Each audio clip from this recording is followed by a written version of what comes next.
So for those of you that don't know Emma Jones, again, I have to ask, why not? Emma's presented at a couple of events back when she was in-house, head of TA, and then through the company that she now runs called Project F. And all of the agreements that getting women is its own beast. And interestingly, I've had about 4 calls today or messages today asking if I know any technical recruiters. So getting recruiters into at the moment is a real problem. So we all know that women aren't always joining tech and staying there. So today, Emma is going to ask the question, what do we have to do to hire women in tech? So if you want to share your screen, you should have a button along the bottom. Chrome tab. Here we go. My notes, or can you just see the actual presentation? Can't see the presentation yet. So you can. Yes, it's coming. It's on everyone else's but mine. There it is. Can you see my notes? We can just know we've got your notes as well. Okay, so that is what I don't want. So let me figure out how to do that without sharing. So let's just do presenter view. It's probably the best thing. Yep, and the team very helpfully saying we can see your notes. So move it to presenter view, and then we'll get you to share it again. It's coming, folks. It's a coming. How many of you are involved with Project F or have taken a look at hiring? Oh, here we go. Okay, so you can see the whole screen there, which is a bit annoying, but I can't really, unless I go in, bear with me, caller. I actually think is there buttons that present at the top? It says present at the top. There we go. Got that. I'm turning myself off and handing over to you. Hey, all right, cool. Oh, hang on. Okay. Right, okay, so now I can actually see, well, so, okay, hopefully there's some people here watching this and tuning in and listening, and if not, and it's being recorded and you're watching it back later, good. Either way, doesn't really matter. But I appreciate being here, so thank you for having me with you today. And I can't wait until I can do this stuff in person again, because I must admit it's not the same sitting in my own house as it is actually going to stand in front of lots of faces looking up at me and listening and having a bit of a laugh. Before we start, though, I'd like to just dive in and acknowledge the traditional owners of the land on which I'm speaking to you from today, which is the Gadigal people of the Eora Nation, and to pay my respects to their elders past, present and emerging.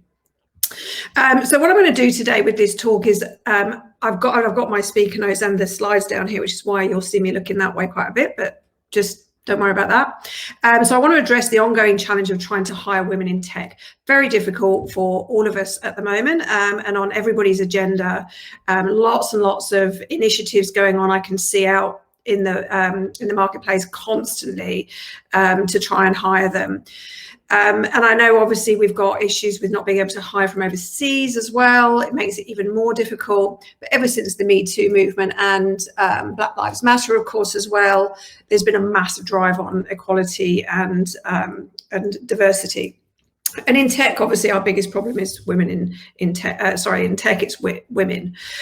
So what I want to try and do today is to give you a better understanding of why it's so hard. And just, give you the context that I hope will result in improving your success rates. So let us dive in. I really have to run it. Oh, there we go. I can now run it from here, can I? So annoying. Right, okay, so I want to introduce you first of all to Jen. Jen is somebody that I met on my first day of my job as a global head of talent in a software company. And it was Jen's first day too. Now, I'll save you the guesses of what Jen does. Jen was hired as a junior software developer. I was starting as a global head of talent. We were both starting on the first day in a small team of people being inductions on their induction. So when she came in, she was the she was the first girl on the team of about 20-ish, 22 software developers. And she had a massively positive impact on her first day. They hired her as a junior straight out of General Assembly, and she had a huge impact.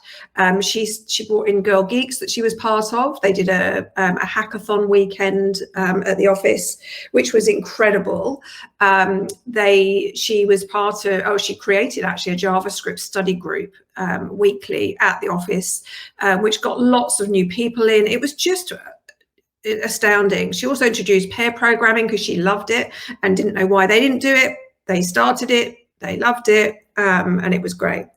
And one day she came to me in tears, and she said she wanted to chat to me, and I didn't know why. And basically she said she'd overheard lots of the guys in her team starting to have conversations about how they could hire more women into the tech team. And she started to think, I was hired because I'm a girl. Was I hired because I'm a woman, just because I'm a woman? She felt that she was like a token hire, if you like. And it broke my heart to see her thinking this. And I was doing my best at the time, this is quite a few years ago now, I was doing my best at the time to answer this issue for her and explain to her that that was absolutely not the case. But it was really hard. I couldn't really articulate it properly.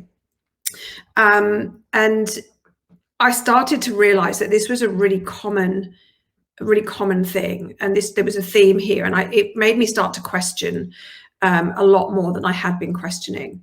And that was a real pivotal moment for me in my career. And, you know, we've talked already with Andrea that, you know, I've founded this company, Project F, just 2.5 years ago now, to tackle this issue of low gender diversity in technology. And people often ask me, how did you get into it? And this was the moment. This moment with Jen was it. It was an absolutely pivotal moment for me. So I have to keep whizzing back and moving my screens on from here, which is a bit annoying, but there we go. My slides on, but there we are. Anyway, so yeah, so I had to look into why, and I wanted to explain the reasons for what happened with Jen. I want to explain these to you and work through these with you now.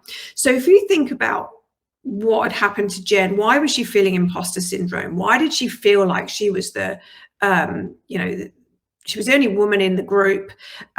She looked around herself and thought, I don't belong here.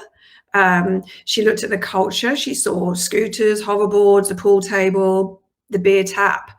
You know, and she was getting hit on quite a bit as well. There was quite a bit of inappropriate banter that had stopped a lot when she arrived, but it was still there a bit. And if you think about the route she came in, you know, she came in through General Assembly. And just as a bit of background on her, she had not been nurtured into technology because she's a girl. So her school didn't have technology subjects in it. She actually went into journalism and took a degree in journalism, and then had been working at the ABC as a journalist for 6 years when she discovered coding and fell head over heels in love.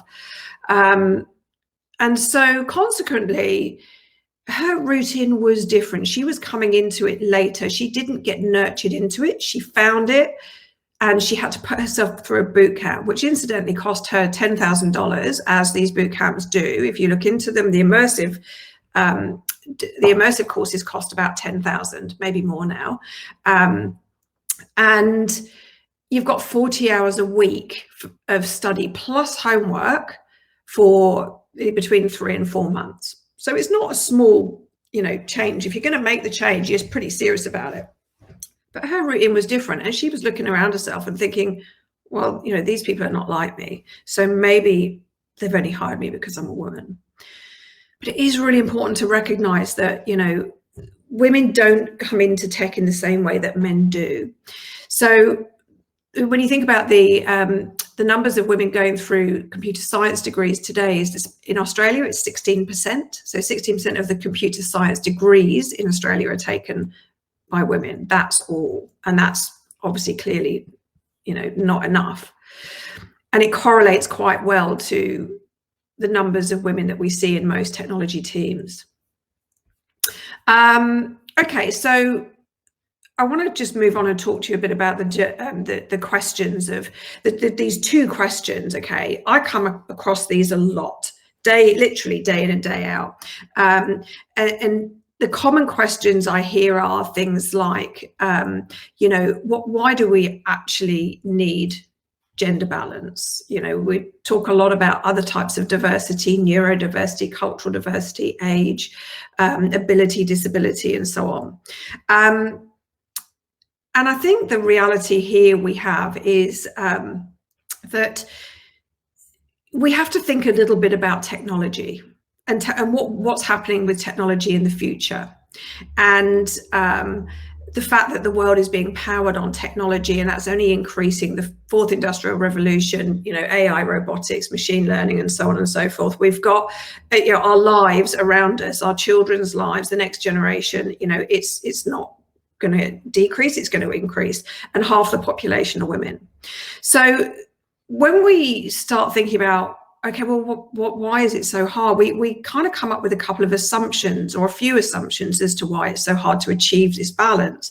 And most commonly I hear things like women, don't really like tech. They're not as good at it naturally. Girls don't like maths, or they're not as good at maths as guys are. And then there's, the old thing that I've heard a million times, unfortunately, is why should we have to lower the bar to, just to hire women? And so with these kinds of thoughts and opinions that we know are out there, whether they're spoken or not, they're out there in most engineering and product environments, you start getting an understanding then of, where some of the challenges lie. Because if that really is what people think, then clearly there are challenges that we have to overcome. So let's look at a little bit of the data. I want to share with you a few data points on the first question of why we need it. So why do we need gender diversity in technology? So let's just look at that first one. So gender balanced teams perform significantly better in creativity, problem solving, and speed to innovate. Now, when you're thinking about technology, this is incredibly important. All those three things are what every CEO, every CTO would say is the game changer and the differentiator. Companies in the top quartile of gender diversity are up to 15% more profitable than those in the bottom quartile. Gender balanced teams outperform both male-dominated and female-dominated teams. And this is data from the large quantitative pieces of research. EBIT, that increases by 3.5% with every 10% increase in female representation in senior leadership. And companies with the highest percentage of female board directors outperform those with the least by 53%. That's huge. There's a lot more data, but this is just a few sound bites to give you the recognition of why is it important. There are a lot of incredibly compelling commercial reasons why we need gender balance. This isn't just about Me Too. This isn't just about, doing the right thing. There's real commercial drivers here, and it's become definitely more understood over the last few years. But I think one of the biggest reasons that quite often gets missed is for technology is the fact that your customers and users are incredibly diverse. You're not building products and services for, a bunch of white dudes.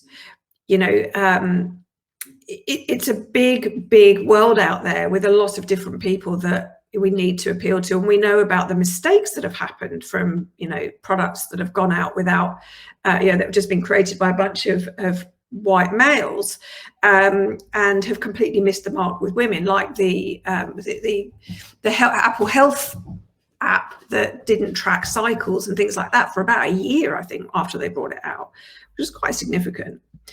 So, let's think about the fact that women make up 51% of the population. This is not small numbers. So it's more than half. And if you have technology teams that have virtually no women in them, you are missing the perspective of over half of the population. So we all probably know somewhat, that these things as the drivers.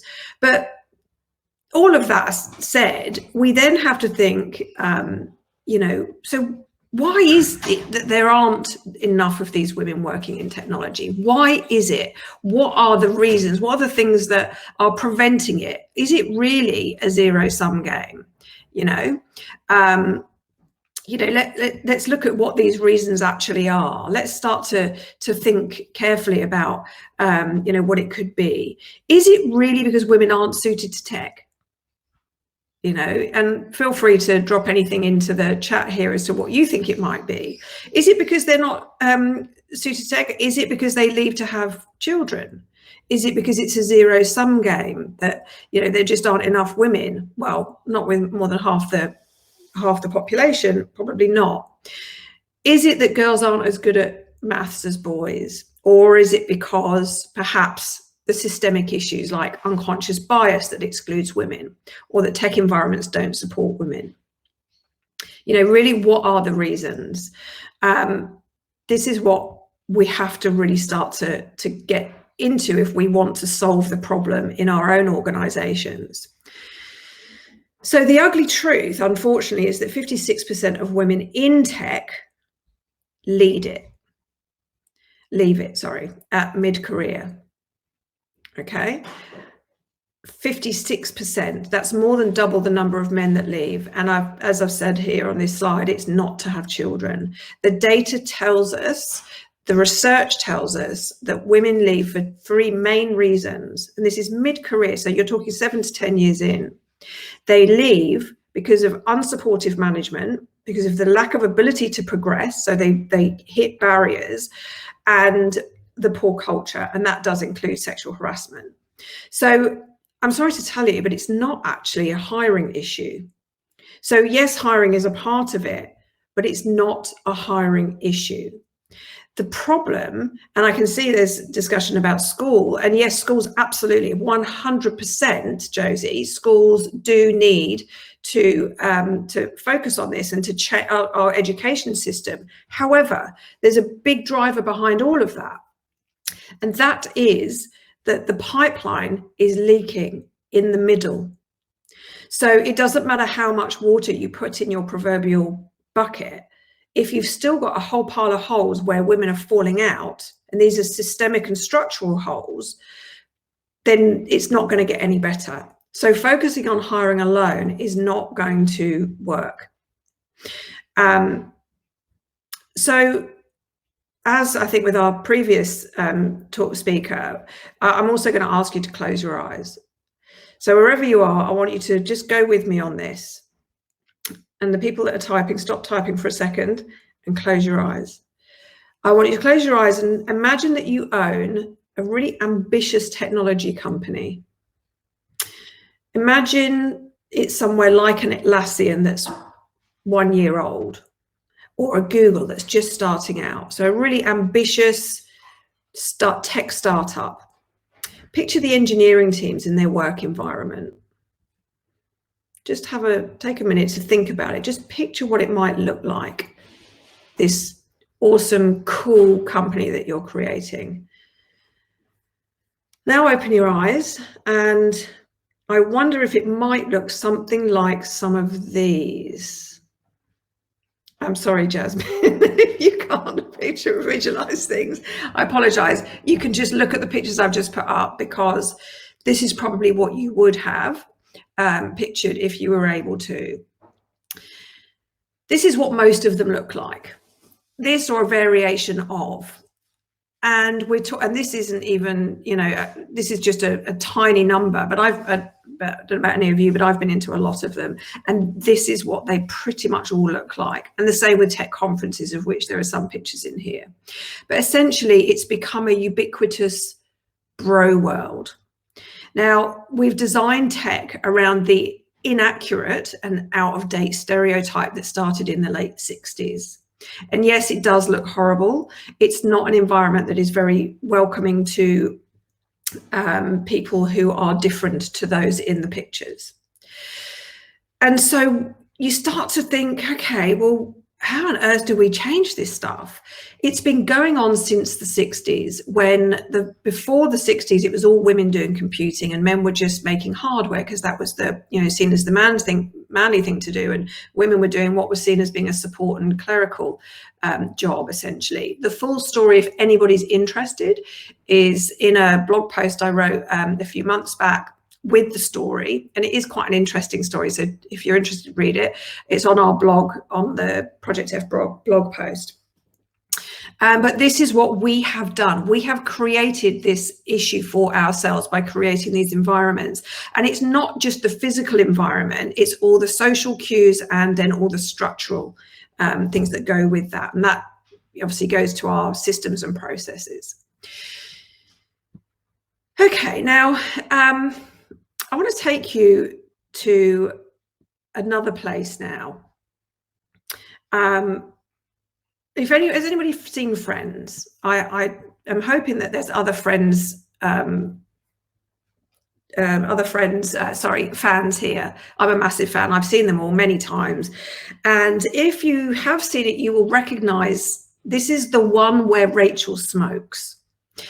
And what I'm talking about with the visual that I posted for you on the previous slide, and this environment, this ubiquitous kind of frat house bro environment, is all very fun and social. And we are doing our best, I think, to create these cool social environments with games and with fun stuff and beer on tap, and you can bring your dog in, and, you know, there's hoops at lunchtime and all this kind of stuff. But what it is realistically, while that might feel fun and good, it's also the dangerous side of it is that it's exclusionary. It's a completely unintentional downside that has been created in technology, and it's become known for it, this kind of frat house environment. And the Friends story for me highlights it perfectly. When we think about, you know, what happened with Rachel in Friends when she went to her dream job at Ralph Lauren, and she was so happy and excited, and she was with her new team and they were all ideating and it was all great fun. And then the team said, right, we're going out for a cigarette, and she said, oh, I don't smoke. So then she didn't go for the cigarette and they all went out, and this happened frequently. And then she started hearing about all these cool parties she was missing out on and projects that she hadn't been invited to collaborate on and people she hadn't met. And so, of course, what does she do? She starts to join them and start smoking in order to be part of that group. And that's what's known as in-groups and out-groups. And it's what we're doing in technology, where we have all these environments that not everybody feels a part of or that they can belong to. And that in itself, where you've got male-dominated teams, as they are in technology, and women are isolated and minorities, women are not part of those, what often happens as informal sponsorships. You know, they're not getting introductions to certain projects. They're not getting included because they're not seen as part of that in-group. And it's totally unintentional, but it's what we've created in this technology environment. So, you know, when we're proudly showing off our very cool tech spaces where you can hang out with PlayStations and ping pong tables and beer on tap and God forbid, Nerf guns, you know, we just have to think about it again and think about, you know, arranging our fun social events. Do we have to have them centered around drinking or after work or sport? Just to stop and think for a moment, you know, who are we catering for? Who are we trying to appeal to? You know, intentionally or otherwise, we're saying it's not women, it's not mothers, it's not non-drinkers. Those people don't belong here. That's the message we're unintentionally giving out. So putting out bunting and cupcakes for International Women's Day once a year, and a cultural celebration and meal on Diwali and Chinese New Year doesn't make it an inclusive environment on every other day of the year. Yeah, that might sound harsh, but that's absolutely 100% the point I'm trying to get across, is that there's more to it. There's more to inclusivity, a lot more to inclusivity than what we tend to assume is inclusivity. So when it comes to achieving a diverse technology environment where your business authentically reflects your employer brand, you do need to have an environment where women, trans, non-binary folk will all feel like they belong, not just the dudes. So that means extending it all the way to the environment, to the processes, to the systems, to the structures, all of it. And they have to welcome and support everyone. So, I find that I hear a lot of defensive talk when I'm discussing this, or when I'm hearing people talk about we want to be more diverse and inclusive. They'll often be a very quick reversion to being, quite, defensive about how good a job we're doing. We're doing this and we're doing that, but the reality is that they can't hire these women, and this is why, unfortunately.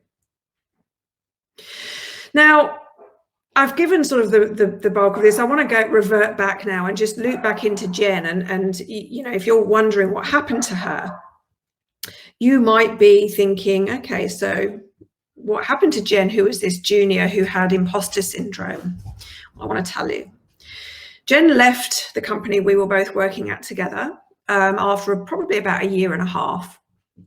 And she was an incredible junior software developer, as I said, straight out of General Assembly. But she left and she got hired by Twitter, and she moved to London for a job with Twitter. Then she moved to San Francisco with Twitter. And now, all these years later, she is, in actual fact, I think I've got a picture of her quite recently that I found. Yes, this is what she now looks like. She's kind of all grown up, and just got married, I believe. And she is, I think she might be back in Sydney, I'm not sure. Anyway, she's a senior software developer for Twitter. And I just love the story of her.